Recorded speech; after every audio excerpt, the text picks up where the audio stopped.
Hello and welcome again to this edition of FiTV. I'm your host, Brad Swanson. We are coming to you just a few blocks from Florida's capital, and we are in the midst of committee week, which really is the 2020 legislative session prequel. I'm joined by Troy Kinsey of Bay News 9 and Jim Saunders, who are two just preeminent news journalists to tell us about everything that's going on in the Capitol. Gentlemen, welcome to the show. Thank you, Bradley. Great to be here. Glad to have you. So now we're going to talk about the biggest story that's happening pre-session. We had a special session, and this is on the removal of Sheriff Israel down in Broward County as a result of the Parkland shooting. Where do we stand in this? Jim, why don't you start us off? Well, it's pretty remarkable what's gone on over the last few weeks, and that the Senate came in this week and removed the Broward County Sheriff from office, and people can't remember this happening in decades probably. So it turned out to be a fairly partisan episode in terms of most Republicans supported the governor in removing the sheriff while most Democrats opposed it. But there was a 10-hour hearing, committee hearing one day, going through all these charges that were allegations made against him about the way his department handled the shooting at Marjory Stoneman Douglas. Parents from Marjory Stoneman Douglas were there, very emotional testimony. The sheriff's supporters were there. It was just it was a very unusual situation, and in the end, the Senate voted to remove him from office. Yeah. So Senator Lee was an interesting player in that. Always interesting. But his take seemed to be like, "Hey, this isn't our job to say yay or nay to this." I mean, talk to me about what he was really advocating for. Well, one of the biggest things he talked about was that he's afraid of the precedent this sets. That if there's any sheriff in the state who has deputies who don't perform their jobs or do something illegally, or that sheriff could, do they stand the risk of losing their jobs in the future because of the actions of their deputies? That seemed to be my biggest takeaway from what Senator Lee was saying, was he was worried about the precedent of the situation. And Tom Lee also doesn't have anything to lose. He's been Senate president. He's now in the final stretch of his second go at the legislature. And so he's been speaking his mind on this issue as he has on many other issues as well. We've had this happen before. This happened 14 years ago in 2005 when Jeb Bush removed Miriam Oliphant as the supervisor of elections down at Broward County. And that was you think this vote 25-15 was lopsided. That was I believe there were 33 votes in favor of removal. So this has happened before, and interestingly, it involved an independently elected official from Broward County. Yeah, Broward County just seems to, for whatever reason, due to circumstance or their actions, right? They become the front line. It's made for TV. We love Broward County for that reason. You guys love Broward County. Please just wait till after the 2020 election. Hide some more ballots and some semis. Yeah. Let's do it. So not allegedly, right? All right. So what was interesting to me was how many leading Democrats crossed over to vote in favor of it. I mean, it wasn't a ton, but it was enough to make it happen. Annette Taddeo. Yeah. I think a big factor here, frankly, is that parents are Republicans and they're Democrats. Mm-hmm. And I think a lot of these senators got a lot of feedback from parents in their districts who were very concerned about the implications of this vote, and obviously are very focused on safety as well. Yeah. Darrell Roussan made the point, he looked at the evidence, and in his judgment, there was not enough training given to the Broward County Sheriff's Office deputies before the Parkland massacre. Interestingly, you could talk to another Democrat who voted against removal, and they would say, well, I think there was plenty of evidence to indicate that there was enough training. So it was cross-cutting, and you had members of different parties looking at the same set of facts and making different judgments. Yeah. Well, one interesting thing, though, too, is that Scott Israel says he's going to run for sheriff again next year. He's planning to try to get his job back. So I think we'll see at that point what the people of Broward County think. I mean, if he gets elected back to that job, that's just bizarre. Yeah, it adds to the bizarreness. Well, maybe he ought to run for governor in 2022. Wouldn't that be a matchup, huh? Oh, my goodness. Stranger things have happened in Florida politics. You guys might just be looking for that one and floating that one out just because it would be super fun to cover. Right. Yeah. Just go ahead and float that one up. Thanks for doing it on FiTV. Sure. Okay, so let's jump from that issue, which literally took the oxygen out of the room, but before session this time, because usually those big issues happen during session. And let's talk talk about the biggest issues that you guys are seeing that are coming down the pike that we're going to see senators and House members on all sides wrestling with. Who wants to go first? I think the big one this week, guys, was abortion parental consent. It passed the House Health and Human Services Committee, and this was the only committee of reference for this bill. I mean, we've seen abortion bills in the past in the House, but they've had at least a couple of committee references, and you can correct me if I'm wrong, Jim. This is obviously a priority for leadership. They've put this bill on the fast track.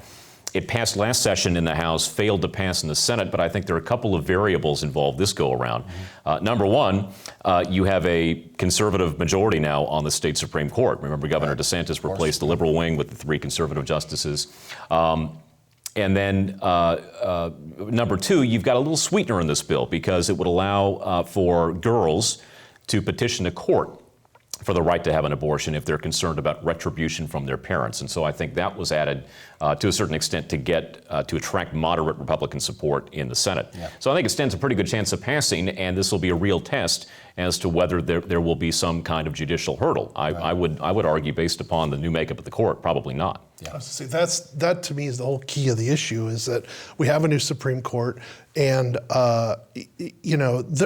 the Supreme Court in 1989 struck down a law that's very similar to this proposal, but the court has changed so much in the last year that I think a lot of people think that this court would be far more amenable to a parental consent requirement, and this would be a big test for the court. I mean, there are a series of cases in the pipeline, abortion or non-abortion issues, but that are going to be tests for this court, but this one could be a big one. Yeah, it's fascinating. Whether you like the issue or not, if it goes to the Supreme Court and they rule against you, it's judicial activism. If they rule with you, it's thankfully the court's sane and they're back on the right track. Well, and this right? is one of those Regardless. issues too that Joe Lunchbucket out there can understand. Right. Parental consent abortion. I mean, it's different than some complex tort issue or something. Right. I mean, it's something that people could really understand when it goes before the court. It's no Fryer versus Daubert. This is no Daubert. underage. Okay, so what's next? How do we see the budget shaping up? Give us some contextual of where we are and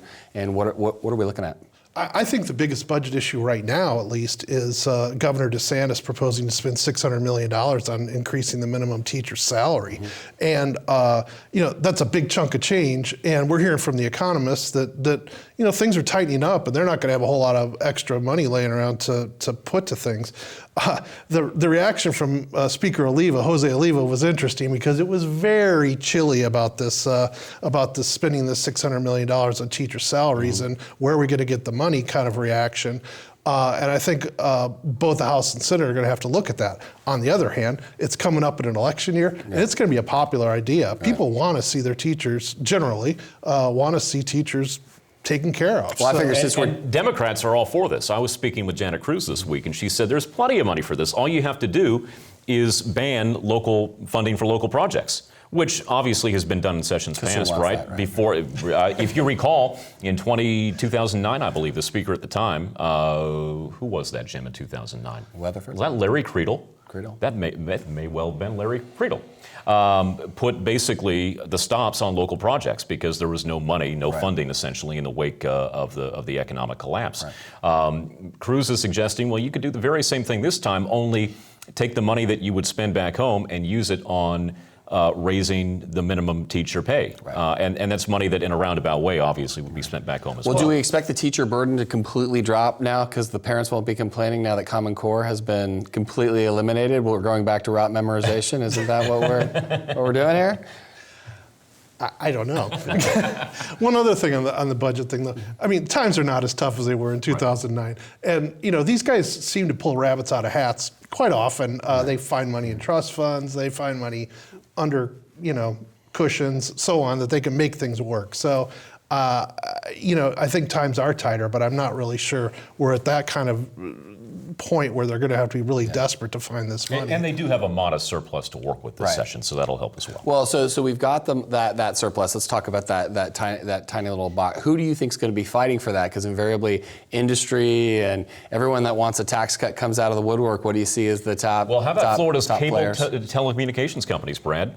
Well, I think... Don't they want a piece of this funding? I think Or what do they we need want, one, given this amazing set here at FiTV? Well, I think what we want, what we have always wanted, thank you for putting me on the spot, but is, we want a lower, more affordable bill for our customers, but I know that's the same thing for the realtors with the business rent tax. I mean, it's a smaller pot that these very large, taxes in aggregate, can weigh against. Do you see one having better legs over the other? I mean, is there one tax reduction out there that's still on everybody's mind? I know I'm doing my job to make sure ours is in that mix, but what else do you see? It's an election year, so there's going to be some tax cuts. I mean, even if it's just the sales tax, holidays and stuff. But the rent tax that you referred to, that is something that a lot of the businesses have rallied around, and they keep incrementally just inching it down. That's sort of been the approach, because if you take a big whack at it, it really has a big budget impact. But you just ratchet it down a little bit,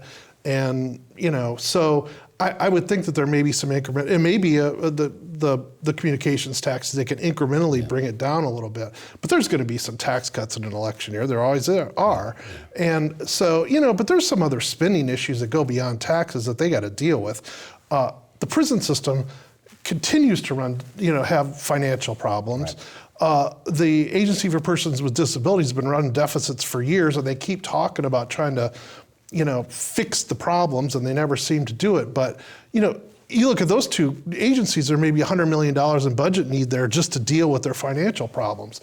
So there's a sort of combination of issues out there that they're going to have to deal with when the session gets going. I do find it interesting too that we've got an entirely different executive branch in that respect as well. Rick Scott could not stop talking about cutting taxes. Ron DeSantis largely has been talking about spending in certain areas, in areas that are popular, teacher pay, for example.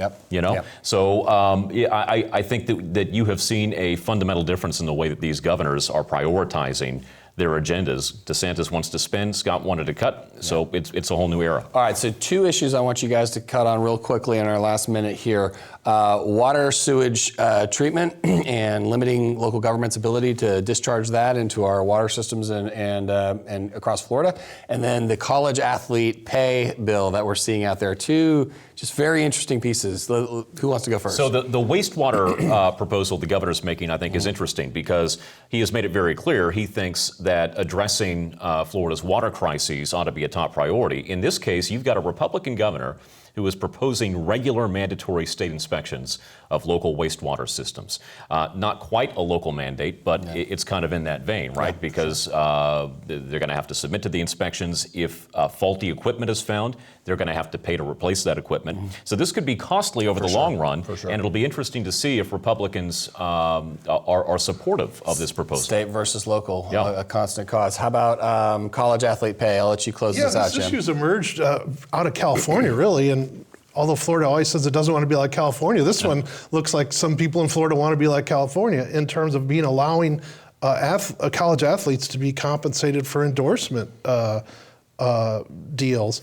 And all of a sudden it looks like it actually has some support and might start moving forward. It's going to be controversial because the NCAA does not want this. They didn't want it in California.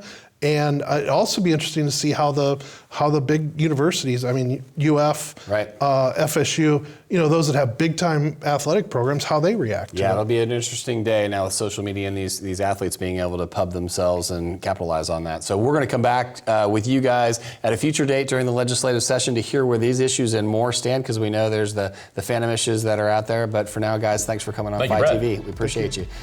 Stay tuned for more episodes from FiTV that'll be coming at you during committee weeks and the rest of session. And make sure you check out News Service of Florida and Bay News 9 for the latest that's going on in Florida's capital. Thanks for tuning in.